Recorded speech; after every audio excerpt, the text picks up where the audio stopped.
I recently got this comment right here on a video where I talked about how Social Security taxation works, claiming that how I did the math was incorrect and that Social Security is not bracketable in the way that I described. But that's not true. And what I did was correct. And I'm about to prove that to you here in this video. Hi, my name is Jacob Duke. And as the owner of a retirement planning firm, that I know that Social Security is a big part of almost everyone's retirement. But most retirees don't understand how Social Security taxation works. So this is another video proving how that works and showing that to you in a little bit more detail. So what we're going to do is we're going to go through a case study. I'm just going to say that this person, we'll call them Charlie, has no income and we're going to have only Social Security income. So as we can see right here on screen, we're going to say that they have $50,000 of annual income in 2025 from Social Security. Okay, so what we know about how Social Security taxation works is we have to take a provisional or combined income. We have to figure out what that is, and then we have to run it through the provisional income tax brackets. And you can see those brackets right here on screen.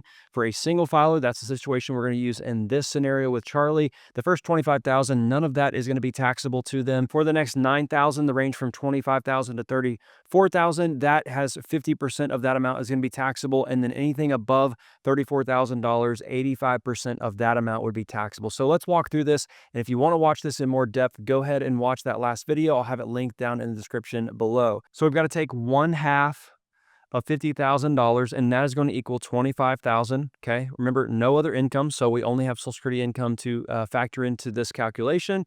We take that amount and we can see that the first $25,000, none of that is taxable. So out of their $50,000 in this scenario, none of that is going to be subject to taxation. And what I'm going to do is, as well as I'm going to show you here on screen how that actually works. So right here, you can see I've got Charlie Sample. We've got no assets to his name. We're just going to kind of use the system to show what we want to show here. He's got no assets, we're assuming, and he's got just an income amount of Social Security. That's going to be $4,166 a month, which comes out to $50,000 a year. So that's the same scenario I just described here on the iPad, but that's the annual amount. And again, we can see that here. He is getting no other income outside of that Social Security. So for his cash flows here in 2025, he's got income from Social Security, and that is it. Okay, so no other income coming in. Whenever we go to the tax section here, I can show you what his tax return would look like.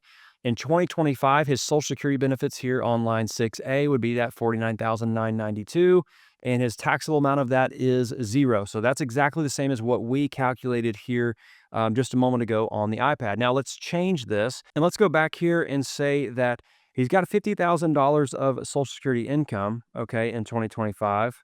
He's also going to have $10,000 of an IRA distribution on top of that. So 60,000 total is what he's going to have coming in this next scenario we're going to go through. And this one's going to prove how the actual calculation on the provisional income actually works. So again, what do? We find the combined of the provisional income in this scenario. So we take 25,000, which is half of that $50,000 of Social Security. We add in the other 10,000, that amount there from the IRA distribution. That now puts the provisional or the combined income at $35,000. Okay, so that is the number that we are now going to run through the brackets.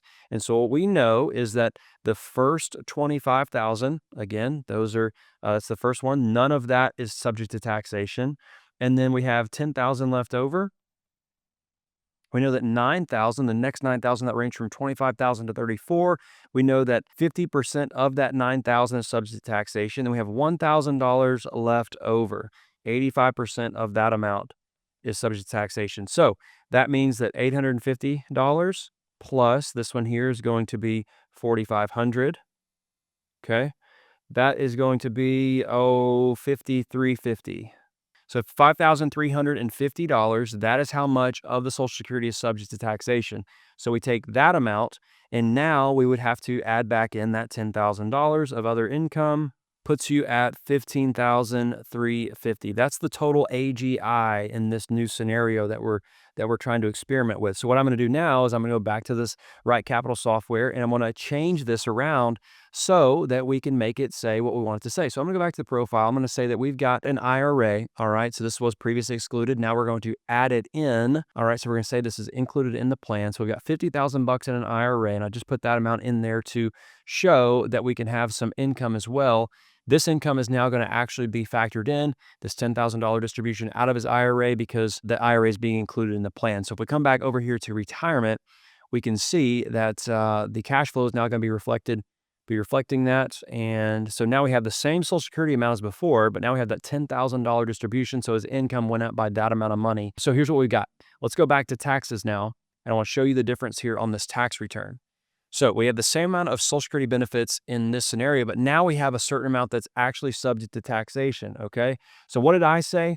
I said $5,350 would be subject to taxation. If we look back here at my iPad, right? $5,350. That's how much I said was going to be taxable.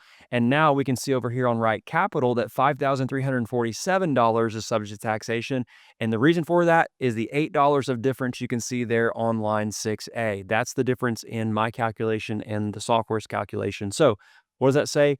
How we're calculating Social Security is correct. The Social Security benefits are in fact bracketable, right? So in the way that I've described, they're bracketable. It's not an all or nothing thing at each level. It's not, if you're in the 50% level, then all of your benefits, 50% of that amount is taxable, or all of 85 if you're over. It's based on a progressive tax bracket system, and so they are, quote, bracketable. Now, whenever we look at this, we see we have that additional taxable amount there in line 4B for that $10,000 of an IRA distribution. So again, the AGI in this scenario, the total income is $15,347. I said over here on the iPad, I said that it was $15,350. So again, the math checks out once again. So what this is doing is it's proving that the provisional or the combined income tax brackets, what you're using to figure out how much of your Social Security benefits are taxable, it proves that they are in fact progressive, meaning each level has its own separate amount that would be subject to taxation. It's not an all or nothing thing. And this is the data to prove and back this up. This is the software that I use to help my clients retire successfully. If you want to learn more about how I can help you with your retirement plan, you can use the link down in the description below to apply to become a client or to learn more about how we help individuals just like you. Let me know what you thought about this video in the comments. Thanks for watching.